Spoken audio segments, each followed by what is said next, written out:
Herkese merhabalar, Nefis Yemek Tarifleri mutfağına hoş geldiniz. Bugün sizlerle ölçüsü asla şaşmayan, herkesin çok severek yediği elmalı kurabiye tarifi paylaşacağım. Dilerseniz hemen yapılışına başlayalım. Öncelikle iç harcı için kullanacağımız elmaların kabuklarını soyarak rendenin kalın tarafıyla rendeleyelim. Ben bu tarif için şu anda 3 tane orta boy kırmızı elma kullanacağım. Elmaların büyüklüğüne göre sayıyı artırabilirsiniz. Şimdi rendelediğimiz elmaları uygun bir tavaya alalım. Üzerine 2 yemek kaşığı toz şeker ekleyelim. Elmalar suyunu salıp çekinceye kadar sık sık karıştırarak pişirelim. Şeker miktarı elmaların tatlılığına göre değişebilir, kendinize göre ayarlayabilirsiniz. Elmalar suyunu çekip yumuşadığında ocağı kapatalım. Üzerlerine 2 çay kaşığı tarçın ekleyerek nazikçe karıştıralım. Bu aşamada harca dilerseniz ceviz ekleyerek daha da lezzetlendirebilirsiniz.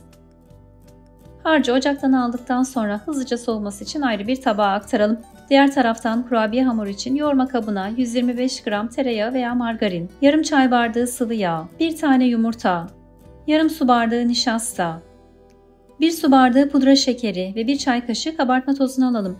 Tüm malzemeyi krema kıvamına gelinceye kadar spatula ile karıştıralım. Bu aşamada kullandığımız malzemelerin oda sıcaklığında olmasına mutlaka dikkat edelim. Şimdi kullanacağımız 3 su bardağı unu yavaş yavaş ekleyerek hamuru yoğurmaya başlayalım. Hamurun kıvamı kullandığınız malzemeye göre ufak tefek farklılıklar gösterebilir. Kontrol olmanızda fayda var. Ele yapışmayan yumuşak bir hamur olması gerekiyor. Gerekirse çok az un ilavesi yapabilirsiniz. Şimdi hazırladığımız hamuru tezgaha alalım ve 4 eşit parçaya keselim.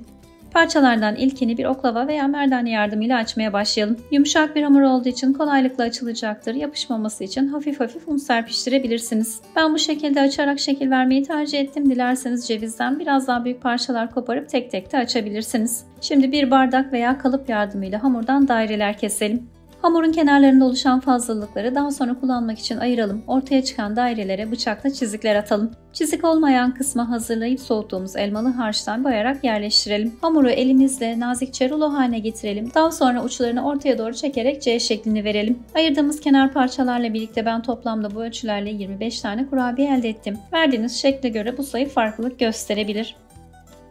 Tüm hamuru şekillendirdikten sonra kurabiyeleri pişirme kağıdı serdiğimiz fırın tepsisine aralık olacak şekilde dizelim. Kurabiyelerimizi önceden 180 dereceye ısıttığımız fansız ayardaki fırında 15 dakika pişmeye bırakalım. Pişme süresi fırından fırına farklılık gösterebilir. Kurabiyelerin üzeri beyaz kalacak şekilde altları hafifçe pembeleştiklerinde pişmiş demektir. Kurabiyeleri fırından aldıktan sonra oda sıcaklığına gelinceye kadar mutlaka dinlendirelim. Daha sonra üzerlerine hafifçe pudra şekeri serperek servis edelim. Yerken ağızda dağılan kıyır kıyır bir elmalı kurabiye tarifi oldu. Sizlere de mutlaka denemenizi tavsiye ederim. Açıklamalara tarifle ilgili tüm detayları ekliyor olacağım. Ayrıca açıklamalarda lezzetine güvendiğim farklı şekillerdeki elmalı kurabiye tariflerimi de bulabilirsiniz. Yorumlarınızı, önerilerinizi her zaman bekliyor olacağım. Şimdiden deneyecek herkese afiyet olsun.